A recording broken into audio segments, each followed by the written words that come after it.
Hi y'all, I'm Rachel and today I'm going to go over with you the 5 steps that you need to know to get your products on shelves in retail stores today. So as a beekeeper, I'm going to be focusing on honey, but you can really apply this to any product that you're wanting to get into a store.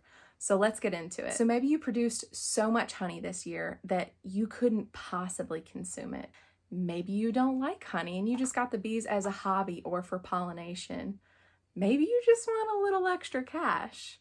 Anyway about it, here's the first step that you need to know in getting your product on the shelf. Step number 1 is to do your research. This very well could be the most boring step, but is by far the most important. You need to make sure that you're following all the local, state, and federal laws and regulations that apply to your product.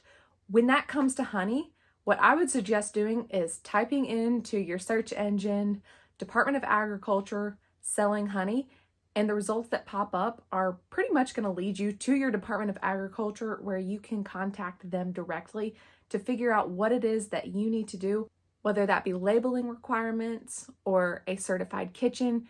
It's so important that you get this step right because you don't want to find out after you've done all the work that your product is not allowed to be on the shelf. If you can connect with a local beekeeping group or one that's in your state, I would highly suggest doing that. Beekeepers love helping beekeepers. It is really gratifying when you're able to assist somebody to be able to achieve their dream, and you'd be surprised just how many people have already gone through this process, or in some cases on different social media groups, if it's like Beekeepers Central Alabama, there will be tabs with how to actually complete the steps of getting your honey in a store as far as what regulations that you need to abide by. Little bonus tip here, if you are going to connect with one of these local beekeepers and have them help guide you, please, please, please do the research yourself ahead of time so that they can help lead you and are not dragging you along with them. It's one thing to help teach somebody and show them, but do the work on your half to at least come into it with some base knowledge. I'm going to go ahead and drop a link below that has the nutrition label requirements that are set by the FDA, maybe USDA, maybe it's FDA.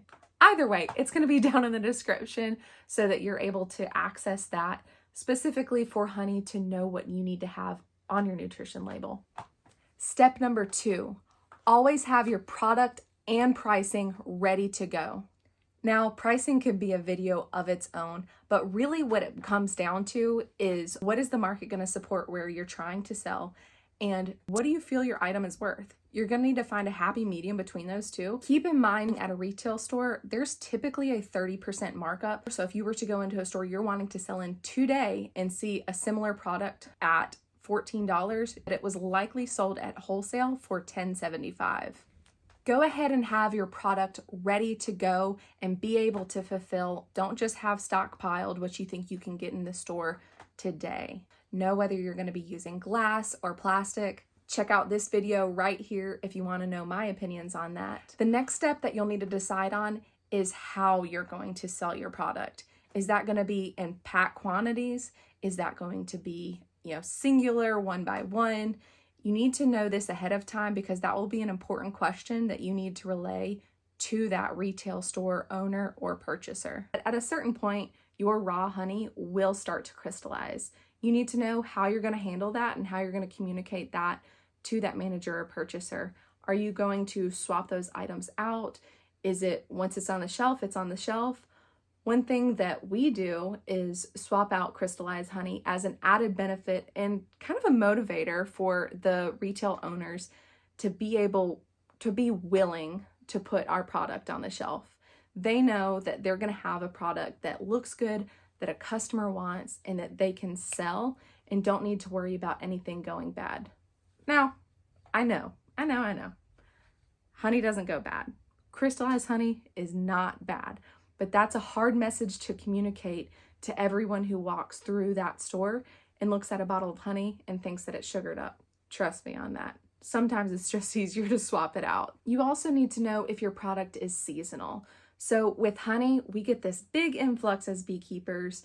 in midsummer and then our end of the year pull, and we have a lot of honey volume then, but you need to be able to project out on how far that's going to extend and how many units you project to sell. That can be extremely challenging when going into a retail setting for the very first time. I get that. That's what this video is about, is getting your products in stores today. However, if you know about how many pounds you have, you can say I have X amount of units, and if I sell 20 here every month, I can project out that you'll have it until March 1st. And by then, there should only be a couple months gap until I start pulling honey again. You want the expectations to be realistic for whoever's getting your honey, as well as knowing for yourself what's expected of you. You don't have to have all the answers, but be equipped to answer as many as you possibly can. Here's a little bonus tip. If you don't think that you're going to have enough honey to sustain throughout the entire year until you start pulling honey again, consider co-oping. I'm going to make another video, and whenever I do, I'm going to place that right here. The next step is figuring out what stores you want your product in. Here are my suggestions for honey. Coffee shops. Coffee grows great with honey. Garden centers. Bees, honey go hand in hand. Farmers markets. I mean, that says it all. Specialty shops. People love to get handcrafted items, and there is nothing more laborious. Maybe there is, but it's very laborious to extract honey. We all know that. Local drugstores or apothecaries.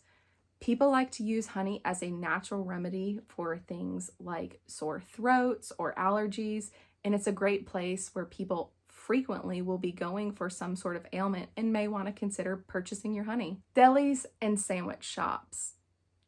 I don't really know if I have a good reason for this one, but it just seems like it would fit. 7 is locally owned chains. Once you get in one of those stores, it's so easy. It follows, it flows. There's a business structure already to it, and that can be a real hot spot for you. With all of these places that I mentioned, it can go far and wide, expand your imagination, but one of the things that really helps is when these places are locally owned and it's small business owners. They know exactly what it's like to get a business started. And again, just as other beekeepers like to help beekeepers, small business owners love to help small business owners. It's exciting to get other people and build them up and get them started doing what their passion is. So now that you've done the research, you know your product and its price, you know how you're going to sell, where you want to sell. Step 5 is actually talking to these businesses and getting your product in there today. There's kind of 2 ways this can go: a cold call and a warm call. Now, we'd all like to have a warm call, but sometimes it doesn't always work out that way. However, here are some items that you need to have ready with you no matter what type of call you're on. Bring a tester. Bring a sample of your honey, and maybe it's a smaller bottle, maybe it's a honey stick, but give something to whoever that purchaser or owner is that's gonna be the one giving you the yes. Let them see just how good your product is. Bring a business card or some way to contact you that you can leave with them. Not everyone is going to make a decision on the spot, but you want to leave something behind that they can remember with that tester and know who they're supposed to call or email or text. The third thing that you need to bring with you is an example PO. This can be just as simple as 12 bottles of honey in a squeeze jar at $10.75 per bottle. You want it in black and white exactly what that pack quantity would be, or per bottle, a description of that, and then ultimately, if they place their first order, what that would cost them today. And that's for a good reason. Number 4 is product to sell that day. Now, I know you may feel like you're getting ahead of yourself.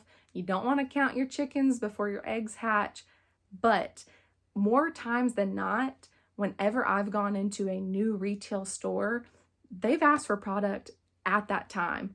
Sometimes I've been prepared with that, and other times I haven't.